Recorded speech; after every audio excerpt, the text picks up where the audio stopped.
When did Krishna start playing the flute? For all talk of the 5,000-year-old submerged city of Krishna off the coast of Dwarka, the earliest, clear, undisputed image of Krishna playing the flute comes from the 8th century CE from Mallikarjuna temple, Pattadakal in Karnataka. This is nearly 1,000 years before the miniature paintings of Geet Govinda were painted in courts of Rajput kings, which are now found everywhere. Before that, Krishna images show him as a warrior, mostly fighting horses, serpents, lifting mountains, uprooting trees. There is a reference to a Krishna Devaki Putra in Vedic literature. But does this refer to the Krishna we worship today? That is open to all kinds of interpretations. Krishna, as we know him today, appears first in the Mahabharata that was put down in writing by 100 AD. He appears during Draupadi's Swayamvar and the subsequent Mahabharata war. This Krishna has no pastoral roots. He is not the cowherd that we are familiar with. The story of Krishna the cowherd comes from Harivansh Puran. This Puran was put down in writing in 400 AD. This talks about Krishna as a Yadava boy raised in secret in the cowherd community. He kills his uncle Kamsa and confronts the tyrant Jarasandh. In this work, Krishna is associated with the Gopikas. The relationship is highly intimate, but there is no reference to Krishna dancing with them. There is no Radha either. Here, we are told from Krishna's pose wolves emerge. They force the pastoral community to move from Gokul, which is close to Mathura, to a more distant place in Vrindavan. This is a story forgotten in later times.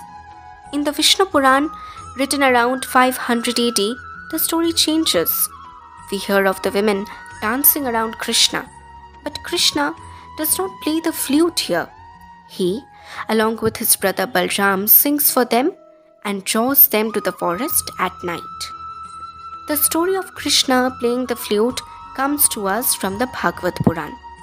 It was written in the 10th century, 500 years after the Vishnu Puran and 1,000 years after the Mahabharata. It was composed in the southern part of India. Here, we have details of Krishna's life, but no direct mention of Radha.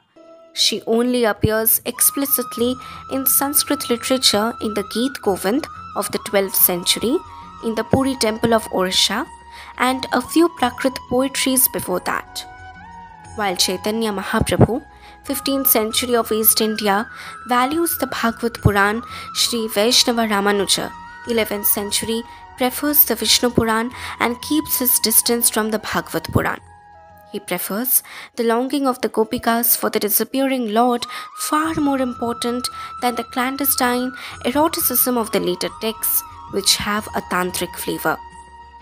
Chakradhar Swami of Gujarat, Maharashtra, 12th century, and Shankaradev, who was a contemporary of Chaitanya, downplayed the role of Radha and Gopikas and preferred a more austere form of Krishna linked to the Bhagavad Gita and the hermit traditions of Vedanta. What is often forgotten is that some of the stories we find in the Bhagavad Puran emerge from southern traditions. The earliest references to these are found only in the Deccan Prakrit collection of love poetry, Gatha Saptasati, verse 225, that refers to the divine love of Radha and Krishna. Are they the same as Krishna of later sacred traditions, or just secular names used by local folk? We can only speculate. There is another reference to Krishna dancing on seeing Radha in Harsha Charita. These are stray references. There are also references in old Tamil poetry known as Sangam poetry.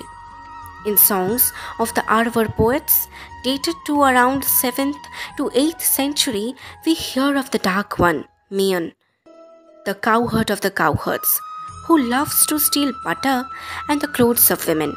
He plays pranks on them, flirts with them. He defeats 7 bulls and marries a lady called Pinnai. Many people believe that Pinnai is the proto Radha, although in Tamil tradition she is his wife. The Tamil Sangam poetry refers to a lot of cowherds and milkmaids.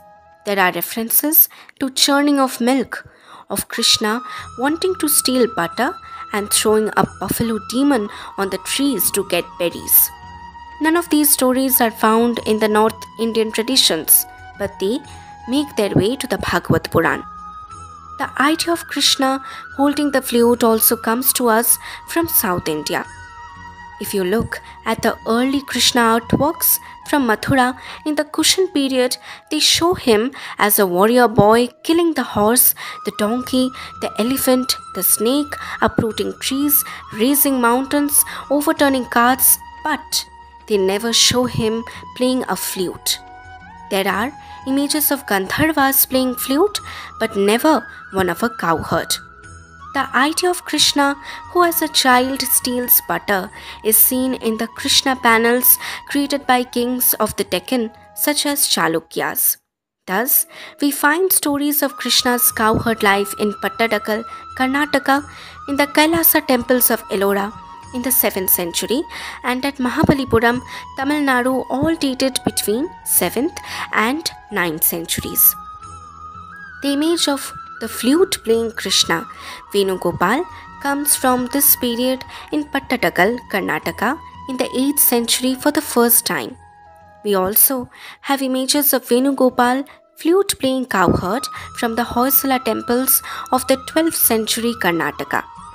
These concepts made their way to the Bhagavad Puran and gradually became part of the Krishna world only after the 10th century AD, that is 1,000 years ago. The ideas then travelled northwards to the Vrindavan region in the 16th century, thanks to followers of Chaitanya and the support of Rajputs who served in Akbar's court. This is why we can call Hinduism a timeless religion and all its stories as timeless or 5,000 years old. But historically, we have a very different version. Thank you.